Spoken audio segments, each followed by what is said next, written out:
시청자 여러분 안녕하십니까? 복지TV 뉴스입니다. 백혈병 소아암 환자와 가족들이 답답한 병원에서 벗어나 모처럼 함께 걸으며 치료의 시간을 가졌습니다. 걷기 대회 동안 참가자들의 얼굴에서는 밝은 모습을 볼 수 있었습니다. 제6회 국토 순례 걷기 대회가 한국소아암부모회의 주관과 한국백혈병소아암협회 경인지회의 후원으로 지난 4일 열렸습니다. 제6회 국토 순례 걷기 대회는 사회 인식 전환, 소아암 경험자의 후속 진료와 서비스, 지속할 수 있는 발달의 기회 보장, 가족들의 치유 시간을 목적으로 진행됐습니다. 그동안 병원에서 치료만 받던 환자들과 가족들은 걷는 동안 맑은 공기를 마시며 밝은 웃음을 잃지 않았습니다. 병원에는 공기가 안 좋았는데 밖에는 좋아요. 파이팅! 끝까지 완주할게요. 치료가 종료되고 몸이 건강해지기 시작하면 우리 아이들도 뛸 수 있고 일도 할 수 있고 사랑도 할 수 있고 다 할 수 있는데 못할 거라고 생각을 하고 일자리를 주지 않으세요. 우리 아이들이 아팠지만 비록 사회생활을 하고 활동하는데 아무런 지장이 없습니다. 한국소아암부모회와 한국백혈병소아암협회 경인지회는 이번 걷기 대회가 사회적 관심과 배려, 치료 환경 개선안 제시, 치료 후 사회 복귀 등 미래를 설계할 기회, 치료 중인 환아 및 가족에게 완치 의지 고치 등의 희망의 메시지 전달 효과가 있을 것이라고 기대하고 있습니다. 이런 기회를 해서 제2의 인생을 살아갈 수 있도록 우리 환아와 환아 가족뿐만이 아니고 우리 사회에서 국민 전체가 주위에서 지켜보고 있다고 하고 있으니까 용기를 갖고 더 정진해서 정상적인 생활이 될 수 있도록 다 그렇게 노력하겠으니 걱정 마시고 매진해 주시기 바랍니다. 복지TV 뉴스 조건혁입니다. 폐지가 아닌 폐지, 장애계 단체들이 문재인 정부의 장애 등급제 폐지는 가짜 폐지라며 종합조사도구 등의 문제를 제기하고 있습니다. 지난 5일 국회 정론관에서는 정의당 윤소아 국회의원과 장애계 단체가 모여 문재인 정부의 장애 등급제 폐지는 가짜 폐지라고 주장하며 기자회견을 열었습니다. 지난 9월 3일 보건복지부는 장애 등급제 폐지 시행을 위한 장애인 단체 토론회를 열고 2019년 7월부터 시행되는 문재인 정부표 장애 등급제 폐지를 할 수 있는 종합조사도구를 공개했습니다.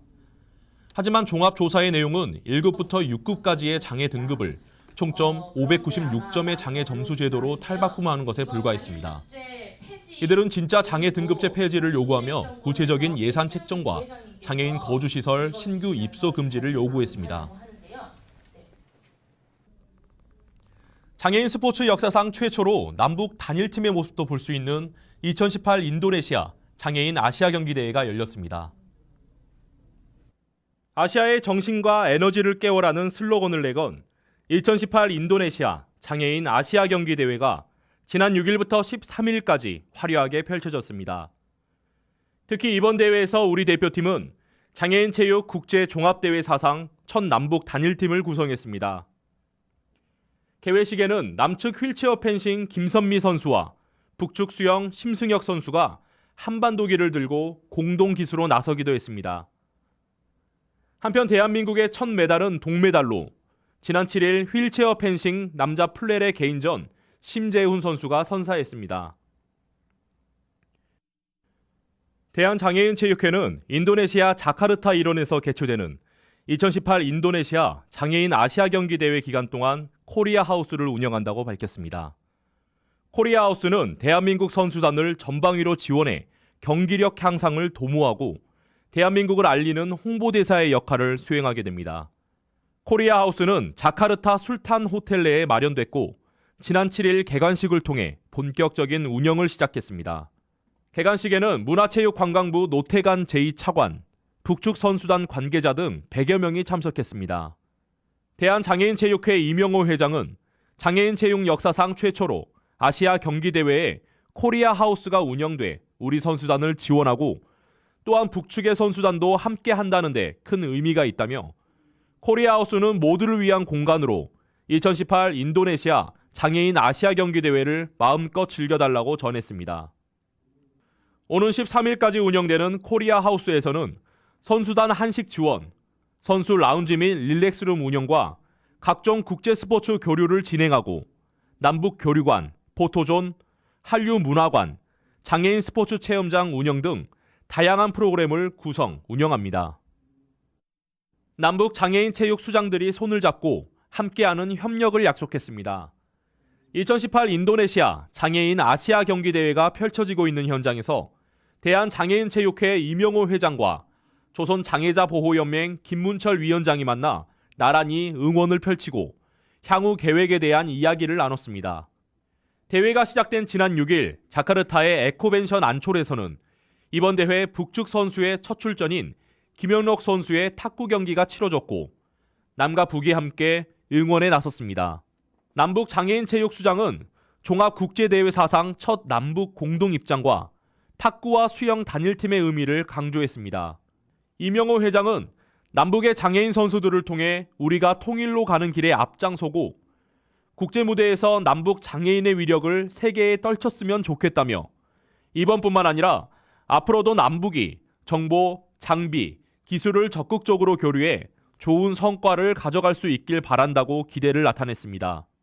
이에 김문철 위원장은 지난달 북과 남의 수뇌부가 평양에서 만나 지혜로운 합의를 이끌어냈고 곧바로 북남 장애인 체육이 국제 무대에서 공동 진출하게 됐다며 수뇌부가 만든 좋은 분위기를 생활적으로 보여주게 됐다고 의미를 부여했습니다. 전남 여수시에서는 장애인들의 생활체육 활성화를 위해 진행되는 제20회 장애인 생활체육대회가 개최됐습니다.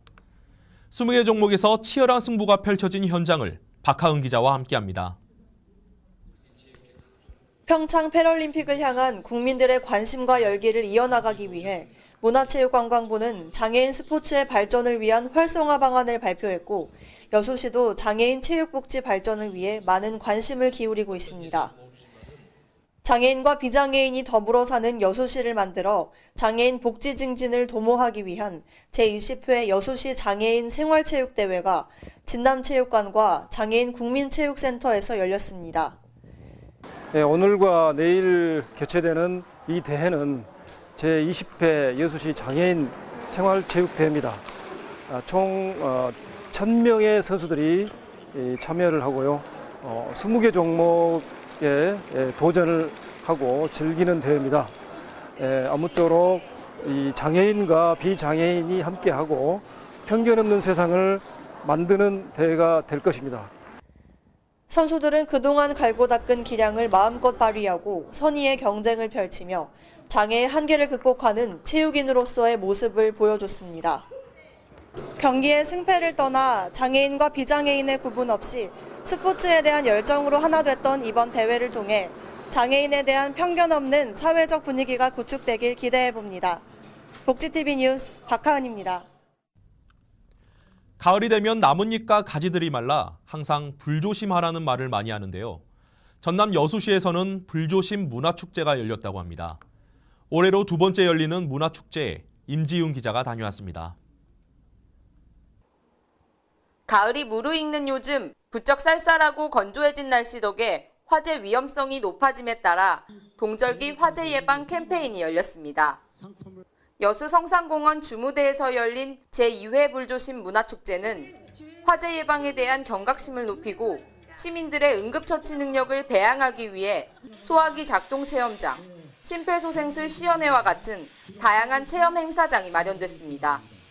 또한 불조심 가요제, 콘서트 등의 문화 행사를 병행해 시민들의 적극적인 참여를 유도하고 안전하고 아름다운 여수를 알리는 데 주력했습니다. 저희 여수 소방서 전문 의용소방대는 20명으로 조직된 의용소방대로서 각종 사회의 안전과 관련된 자격증을 소지한 전문가로 이루어져 있습니다. 정부 조직에 의한 소방력만으로는 지금 이 복잡한 사회의 소방 수요를 충당하기에 턱없이 부족한 것 같습니다. 그래서 저희들이 직접 나서서 우리 시민 스스로가 안전을 지키자는 그런 취지에서 불조심 페스티벌을 개최하게 되었습니다. 순수 민간 봉사단체인 여수 전문 의용소방대에서 주관한 이번 축제는 시민들이 자발적으로 동참할 수 있도록 모든 대원들이 힘을 합쳐 마련돼 의미를 더하고 있습니다. 각종 문화 행사를 비롯한 다양한 프로그램을 통해 시민들의 자율의식을 높인 이번 자리를 계기로 여수시의 안전복지가 향상되기를 기대합니다. 복지TV 뉴스 임지윤입니다. 허석 순천시장이 순천시 청년들과 함께 일자리 사업 토론회를 열었습니다. 전남 순천시는 지난 1일 순천 상공회의소에서 지역 주도형 일자리 사업 추진과 청년 아이디어 발굴로 일자리 복지 향상을 도모하고자 정담 톡톡 토론회를 개최했습니다. 이번 토론회에서는 허석 순천시장이 100여 명의 청년 활동가와 함께 격없는 대화의 형태로 청년들이 가장 관심을 갖는 안정적인 일자리 확보와 주거 문제에 대한 청년 예산 지원 정책 등에 대해 자유롭게 정담을 나눴습니다. 충북 청주시에서는 노인의 날을 기념해 노인의 날 기념 행사를 개최했습니다. 흥겨운 축하 공연이 펼쳐지고 있는 이곳은 청주의 한 노인복지관입니다. 지난 2일 노인의 날을 맞이해 상당 노인복지관에서 노인의 날 기념 행사가 성황리에 펼쳐졌습니다. 이날 이해상 청주 상당 노인복지관장을 비롯해 이향섭 청주시 부시장, 노인과 관계자 100여 명이 참석했습니다. 이날 행사는 지역사회 발전을 위해 헌신한 노인들을 위한 자리로 마련됐습니다. 한편 부대 행사로 각종 체험과 노인들이 즐길 수 있는 체험 공간, 식후 점심 식사가 제공됐습니다. 음력 9월 9일 중양절에 채취한 것이 가장 약효가 좋다는 구졸초. 충북 청주시에 2만 평가량의 면적에 구졸초 농원이 있어 멋진 장관을 연출하고 있습니다. 아름다운 장면이 펼쳐진 구졸초 농원을 이재영 기자가 소개합니다. 가을의 꽃이라 불리는 구절초가 시민들의 눈길을 끌고 있습니다. 이곳은 청주시 서원구 현도면에 대청호 인근에 위치한 10곡의 구절초 농원인데요. 가을 정치에 발맞춰 산골 구릉마다 새하얀 구절초가 피어나 멋진 장관을 이루고 있습니다. 9월부터 11월까지 개화 시기인 구절초가 이곳 2만 평가량의 면적에 광활하게 펼쳐져 있습니다. 구절초가 그냥 좋아서 심었습니다. 이 꽃이 필요하신 분들은 뭐 꺾어 갈 수 있고 또 그렇게 또 베개 같은 것도 만들 수 있게끔 항상 그렇게 개방을 하려고 합니다. 구절초 농원주는 시민들에게 구절초의 아름다운 자연을 공유하고자 여러 해 동안 정성 들여 길러 무료로 개방했습니다. 한창 핀 구절초 꽃밭 곳곳에는 구경 나온 시민들로 북적입니다. 저는 구절초를 잘 몰랐어요. 그러니까 여기 와서 이제 몇 번 지나가다 들려봤는데 청주 쪽에서는 이 구절초가 이렇게 많은 데가 여기밖에 없더라고요. 다녀봐도 가을 늦가을 피는 그 구절초라 가족들하고 같이 와서 구경하고 사진 찍고 오라면 참 좋을 것 같습니다. 9번 꺾이는 풀 또는 음력 9월 9일에 꺾는 풀이라는 뜻에서 이름을 얻은 구절초는 국화가에 여러 해살이 풀인 쑥부쟁이와 굉장히 흡사해 많이들 혼동하는데요. 구절초는 연한 홍색과 흰색을 띠며 꽃잎이 크고 잎이 여러 갈래로 갈라지는 반면에 쑥부쟁이는 연한 자줏빛으로 잎이 갈라짐이 없는 긴 타원형을 띠며 약간의 차이로 구분할 수 있습니다. 한편 구절초는 차가운 성질을 지니며 예로부터 여성질환 등 민간요법에서 약재로 많이 사용되어 왔습니다. 가을이 익어가는 요즘 소박한 자태의 구절초 향에 취해 가을의 정취를 느껴보는 게 어떨까요? 복지TV 뉴스 이재현입니다. 계속해서 간추린 소식 전해드립니다. 충청남도는 9월 29일 철안시청에서 생명사랑 자살 예방 전문가 100분 토론회를 개최했습니다. 이번 토론회는 자살률 전국 1위라는 불명예를 안고 있는 충남도가 자살 예방 대책 마련을 위해 열었습니다. 주제 발표에서 충남 자살 예방 사업의 현황과 과제, 충남 자살 원인 규명과 정책 제안, 근거 중심의 자살 예방 정책, 자살 유해 환경 차단 방법 등 다양한 주제로 이뤄졌습니다. 한편 충청남도는 자살 고위험군 멘토링과 우울증 검사, 정신건강 증진과 자살 예방 프로그램 개발 보급 등을 추진한다고 전했습니다. 대전시에서는 9월 29일 충남대학교 정심화홀에서 2천여 명이 참석한 가운데 청춘 나이트, 청춘 극장 공연을 개최했습니다. 이날 공연에는 대전 세종 시민들을 비롯한 북한 이탈 주민과 복지관 종사자, 공연 문화에 취약했던 이웃들을 초청했습니다. 일부 공연에는 가수들의 청춘 나이트 공연을 시작으로 막을 올렸고 2부 청춘 극장에는 탤런트 및 성우들이 펼치는 아시와 팔도강산 청춘 극장으로 관객들의 큰 호응을 얻었습니다. 행정안전부가 10월을 맞아 지역 축제와 등산사고, 교통사고 등에 대한 주의를 당부했습니다. 10월은 전국적으로 지역 축제가 많이 열리고 단풍이 절정에 이르는 시기로 축제에 참가할 땐 안전요원의 지시에 따르고 위험한 행동은 자제해야 합니다. 단풍놀이 참여자들은 단체 이동 시 관광버스 안전벨트를 반드시 착용하며 차량 내 음주 가무는 자제해야 합니다. 행안부는 중앙부처와 지방자치단체가 함께 10월에 발생하기 쉬운 재난안전사고를 중점 관리할 것이라며 국민들도 재난안전사고에 대해 관심을 갖고 행동 요령을 숙지해달라고 당부했습니다. 노숙자를 위해 자전거로 책을 싣고 다니며 빌려주고 있는 한 여성의 사연이 공개돼 화제입니다. 로라 몰톤이라는 이름의 여성은 노숙자들을 대상으로 무료로 책을 빌려주는 이동 도서관을 운영하고 있습니다. 지난 2011년부터 스트리트 북스라는 이름의 이동 도서관을 운영한 그녀는 대학 교수이자 예술가입니다. 로라는 강의 등이 없는 정해진 날마다 노숙자들이 많이 사는 거리나 공원 등으로 책이 가득 실린 자전거를 타고 다니고 있습니다. 로라가 노숙자를 위한 이동 도서관을 시작하게 된 이유는 길거리나 임시보호소에서 지내는 사람들은 신분증조차 없어 도서 카드를 만들지 못해 일반 도서관에서 책을 빌릴 수 없기 때문이라고 전했습니다. 이 같은 노력이 결실을 받는지 현재 스트리트 북스 이용자는 5천 명을 넘어섰고 노숙자들은 빌린 책을 제대로 반납하고 있다고 합니다. 이 밖에 자세한 소식은 웰페어 뉴스 홈페이지와 장애인 신문에서 확인하실 수 있습니다. 날씨가 제법 선선해지며 심한 일교차를 보이고 있습니다. 일교차가 심할수록 감기에 걸리기 쉽다고 하는데요. 아침 저녁으로 걸칠 겉옷 하나쯤 챙기고 다니는 것도 감기를 예방할 수 있는 가장 쉬운 방법이라고 합니다. 잠자리에 들기 전 가습기나 젖은 수건 등을 널고 자는 것도 코 속 점막이 건조해지는 것을 막아 바이러스를 효과적으로 차단해 감기를 예방할 수 있다고 합니다. 또한 65세 이상 노인의 경우 무료로 예방접종을 받을 수 있으니 확인 후 꼭 접종하시기 바랍니다.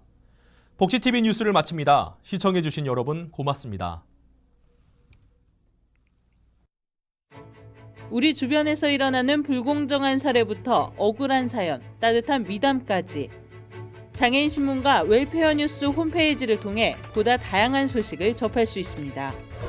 시청자 여러분의 제보를 기다립니다. 웰페어 뉴스 홈페이지 또는 전자우편, 전화번호 02-2655-9519로 많은 제보 바랍니다.